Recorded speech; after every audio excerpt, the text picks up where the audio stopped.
Sama seperti bernafas, perguliran waktu juga sangat penting dan kompleks bagi manusia.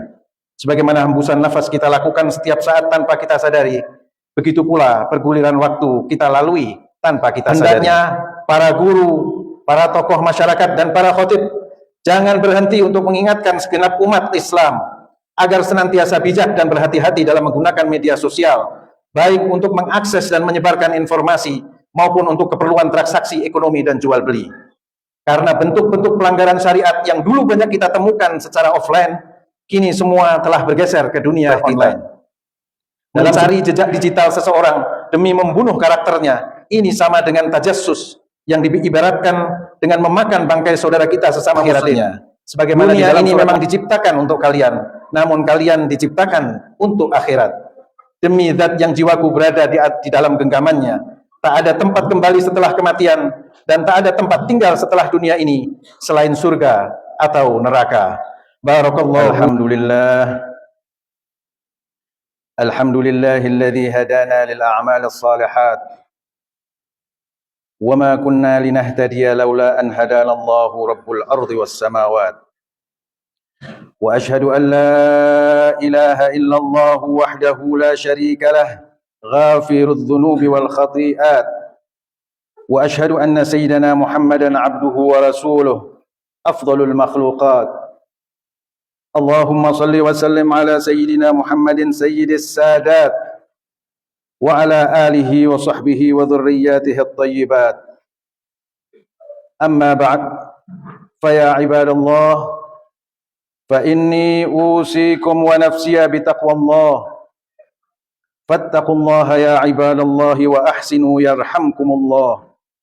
Inna rahmatallahi qaribum minal muhsinin.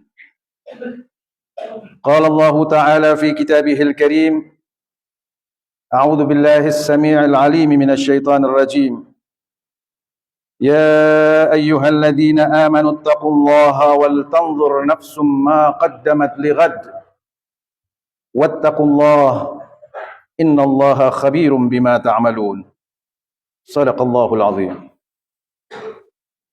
Sidang Jumat yang dimuliakan Allah, segala puji kita panjatkan kehadirat Allah Subhanahu wa Ta'ala yang menciptakan manusia dan alam semesta karena rahmatnya.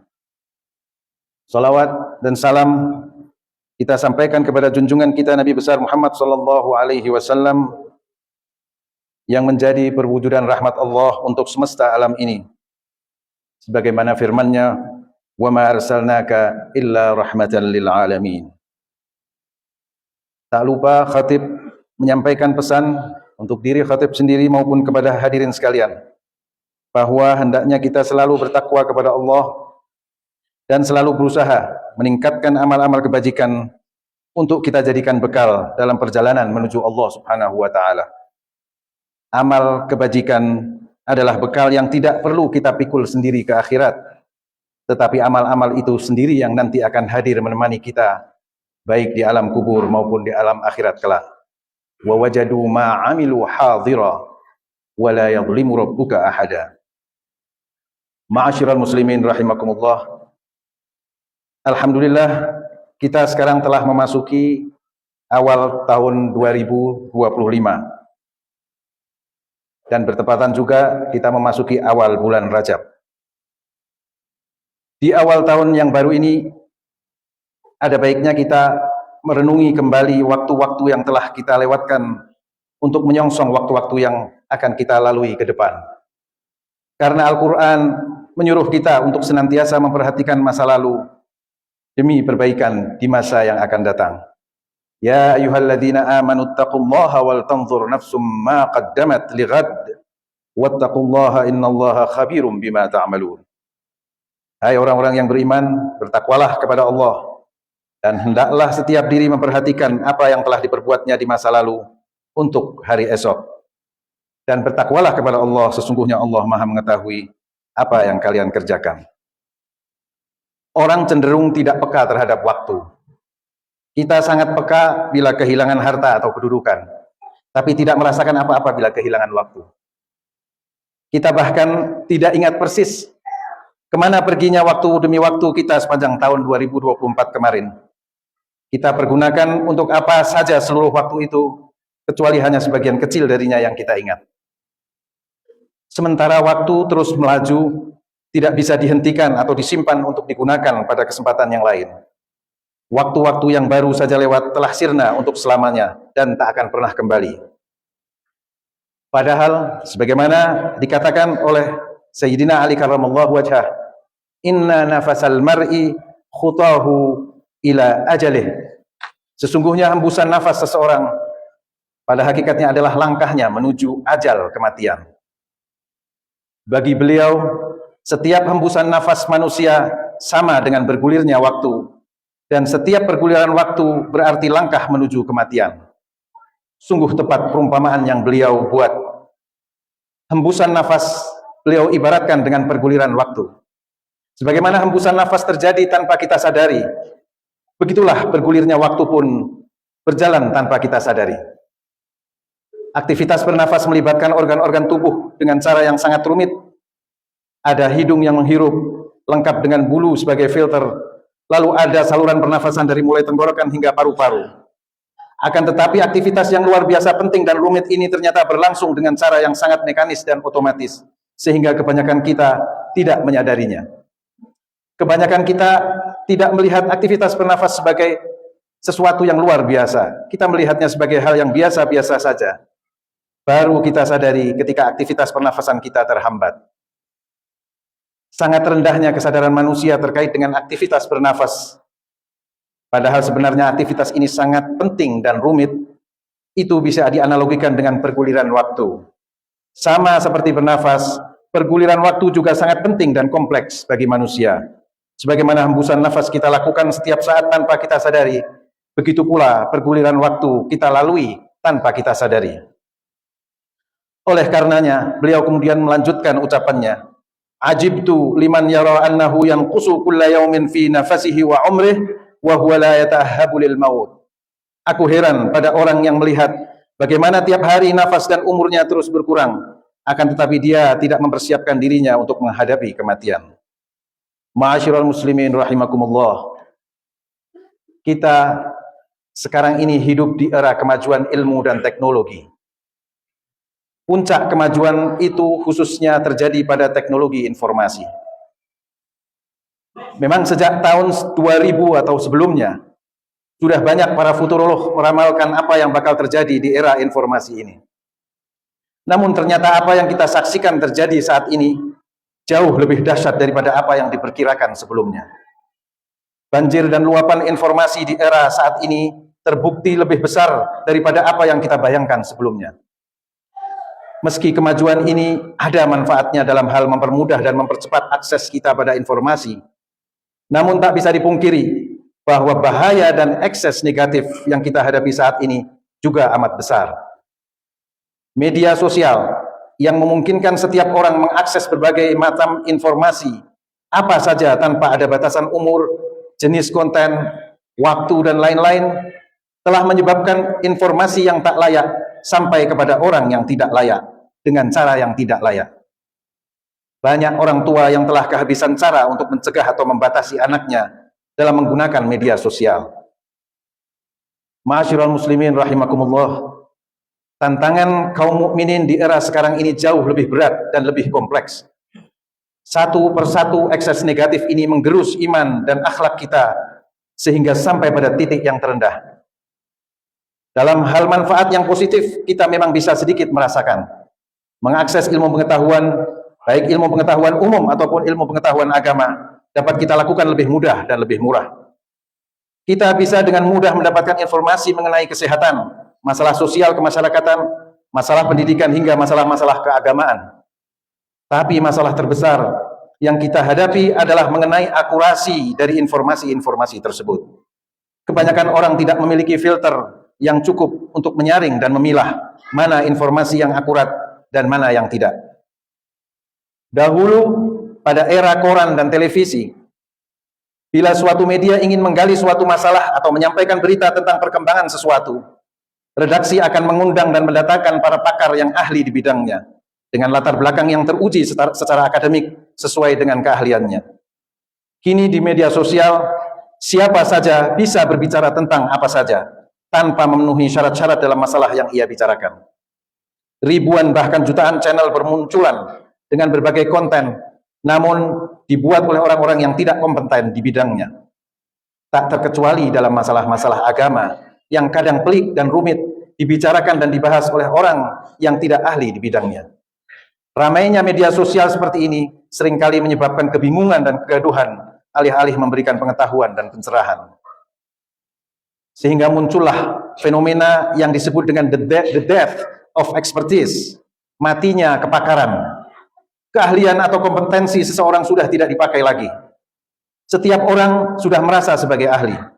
Dengan memanfaatkan informasi dari internet, dia kumpulkan dan dia susun sendiri, lalu dia sajikan dalam bentuk konten-konten yang menarik di media sosial. Tujuannya tentu saja adalah keuntungan materi. Padahal dalam kitab Muqaddimah Sahih Muslim berkata Ibn Sirin, "Inna hadzal ilma dinun fanduru amman ta'khuduna dinakum." Sesungguhnya ilmu adalah agama, maka perhatikanlah dari siapa kalian mengambil agama itu. Maka ulama-ulama terdahulu sangat berhati-hati dalam menerima dan mengambil informasi, terutama yang berkenaan dengan agama. Abdullah ibn Mubarak berkata, "Innal isnad minad din, walaulal isnad laqala man syaa ma syaa." Sanad itu bagian dari agama. Kalaulah tidak ada isnad, maka siapa saja bisa berbicara apa saja. Imam Sufyan Ats-Tsauri mengatakan, "Al-isnadu silahul mu'min, fa idza lam yakun ma'ahu silah, fa bi ayyi syai'in yuqatil." Sanad adalah senjata orang-orang yang beriman. Apabila tidak ada senjata tersebut, lalu dengan apa mereka berperang? Oleh karena itu, kita sebagai kaum beriman yang memiliki pedoman dan prinsip-prinsip yang harus dipegang dalam menjalani kehidupan, harus selalu berhati-hati dan tetap berpegang teguh pada prinsip-prinsip ini, agar kita tidak keluar dan melenceng dari prinsip-prinsip keberagamaan kita ini. Inilah yang disebut takwa, yakni kehati-hatian, taat kepada aturan-aturan Allah, dan berusaha semampunya menjauhi apa-apa yang dilarangnya. Di tengah luapan informasi ini, kita ibarat berjalan di atas tumpukan sampah yang berserakan di sepanjang jalan yang kita lalui. Berhati-hatilah, jangan sampai kaki kita menginjak kotoran atau najis, kuman-kuman atau bahkan duri yang dapat melukai.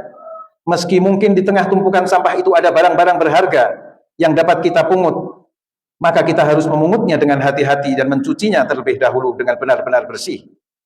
Inilah perumpamaan tentang zaman kita sekarang ini.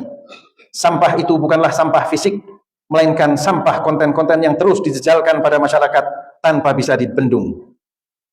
Bijaklah kita dalam mengakses dan menggunakan medsos. Bagai hujan yang deras, kaum muslimin harus memiliki payung yang besar dan kuat agar bisa menahan derasnya terpaan hujan informasi yang tak terkendali ini.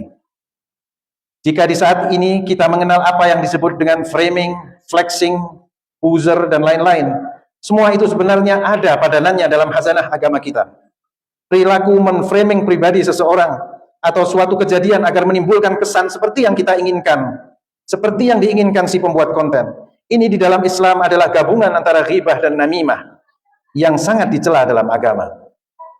Flexing, memamerkan kelebihan yang kita miliki, entah itu kemesraan, harta benda, atau bahkan amal baik kita di hadapan khalayak, demi untuk mendapat pujian. Ini sama dengan riya dan sum'ah di dalam agama yang bisa menggugurkan amal soleh kita. Mencari jejak digital seseorang demi membunuh karakternya, ini sama dengan tajassus yang diibaratkan dengan memakan bangkai saudara kita sesama muslim, sebagaimana di dalam surat Al-Hujurat yang dikatakan, wala tajassasu wala yaghtab ba'dukum ba'dha ayuhibbu ahadukum ayyakula lahma akhihi maitan fakarihtumu. Janganlah engkau mencari-cari keburukan orang lain dan janganlah menggunjingkannya satu sama lain. Apakah kalian suka memakan daging saudara yang sudah mati? Maka tentulah kamu merasa jijik kepadanya. Belum lagi jika kita berbicara mengenai judi online dan pinjaman online. Tahun lalu, sebuah tim investigasi dari sebuah media besar merilis laporan bahwa jumlah uang yang mengalir dalam transaksi judi online ini mencapai ratusan triliun. Dan korbannya kebanyakan adalah rakyat kecil alias orang miskin. Meski operatornya ada di luar negeri, tapi bandar utamanya adalah warga negara Indonesia. Dalam laporan itu dikatakan pula bahwa judol ini lebih tepat dikatakan sebagai mode penipuan gaya baru yang memanfaatkan teknologi informasi, karena siapa yang menang dan siapa yang kalah dapat dikendalikan oleh si bandar. Saudara kembarnya judol, yakni pinjol, pinjaman online, adalah jenis riba yang paling berat. Sepertinya ia menawarkan kemudahan dalam proses pemberian pinjaman, hanya dengan memberikan data-data pribadi, tetapi di balik itu semua pemerkosaan berlebihan terhadap si peminjam terjadi. Data korban yang terjerat pinjaman online ini sudah terlalu banyak, yang umumnya adalah orang-orang tidak mampu. Sementara Allah Subhanahu wa taala mengecam keras transaksi riba ini dalam firman-Nya, "Ya ayyuhalladzina amanu taqullaha wa dharu ma baqiya minar riba in kuntum mu'minin. Fa in lam taf'alu fa'dhanu biharbin minallahi wa rasulih." Hai orang-orang yang beriman, bertakwalah kepada Allah dan tinggalkan sisa riba yang belum kau pungut jika kamu orang-orang yang beriman. Jika kamu tidak melakukannya, yakni tidak meninggalkan riba itu, maka bersiap-siaplah untuk berperang dengan Allah dan Rasul-Nya. Oleh karena itu, ma'asyiral muslimin, hendaknya para guru, para tokoh masyarakat dan para khotib jangan berhenti untuk mengingatkan segenap umat Islam agar senantiasa bijak dan berhati-hati dalam menggunakan media sosial, baik untuk mengakses dan menyebarkan informasi maupun untuk keperluan transaksi ekonomi dan jual beli. Karena bentuk-bentuk pelanggaran syariat yang dulu banyak kita temukan secara offline, kini semua telah bergeser ke dunia online. Dalam sebuah riwayat dikisahkan, Imam Hasan Al-Basri bertanya kepada para ulama di zamannya mengenai apa yang sering dipesankan oleh Rasulullah di dalam khutbah-khutbah beliau. Hingga akhirnya beliau bertemu dengan seorang sahabat Nabi, yakni Jabir bin Abdullah Al-Ansari. Beliau pun bercerita bahwa Rasulullah SAW sering kali berulang-ulang dalam khutbahnya mengatakan, "Ayyuhan nas, inna lakum ma'alima fantahu ila ma'alimikum, wa inna lakum nihayatun fantahu ila nihayatikum, wa innal 'abdal mu'min baina makhafatain, baina ajalin qad madha la yadri ma Allahu sani'un bih, wa baina ajalin qad baqiya la yadri ma Allahu qadhin fih. Wal yatazawwadil 'abdu min nafsihi li nafsihi, wa min hayatihi li mautihi, wa min shababihi li kibarihi, wa min dunyahu li akhiratihi. Fa inna ad-dunya khuliqat lakum wa antum khuliqtum lil akhirah. Fa walladhi nafsi biyadihi ma ba'dal mauti illa musta'tabin, wala ba'dad dunya darun illa al-jannata awin nar." Wahai manusia, sesungguhnya kalian telah memiliki pedoman, maka ikutilah pedoman itu. Dan sesungguhnya kalian pun telah memiliki tujuan, maka raihlah tujuan itu. Sesungguhnya seorang hamba yang beriman berada pada dua kekhawatiran, antara waktu yang telah berlalu yang ia tidak tahu apa yang dilakukan Allah atasnya, dan waktu yang tersisa baginya yang ia tidak tahu apa yang akan ditetapkan Allah atasnya. Maka setiap hamba hendaklah mempersiapkan dirinya masing-masing, memanfaatkan hidupnya untuk kematiannya, memanfaatkan masa mudanya untuk masa tuanya, dan memanfaatkan dunianya untuk akhiratnya. Dunia ini memang diciptakan untuk kalian, namun kalian diciptakan untuk akhirat. Demi zat yang jiwaku berada di dalam genggamannya, tak ada tempat kembali setelah kematian, dan tak ada tempat tinggal setelah dunia ini selain surga atau neraka. Barakallahu li wa lakum fil Qur'anil azim, wa nafa'ani wa iyyakum bima fihi minal ayati wadh-dhikril hakim. Aqulu qawli hadha wa astaghfirullahal azim li wa lakum wa liwalidina wa li jami'il muslimina fastaghfiruhu innahu huwal ghafurur rahim. Barakallahu li wa lakum fil Qur'anil azim, wa nafa'ani wa iyyakum bima fihi minal ayati wadh-dhikril hakim. Aqulu qawli hadha wa astaghfirullahal azim li wa lakum wa liwalidina wa li jami'il muslimina fastaghfiruhu innahu huwal ghafurur rahim.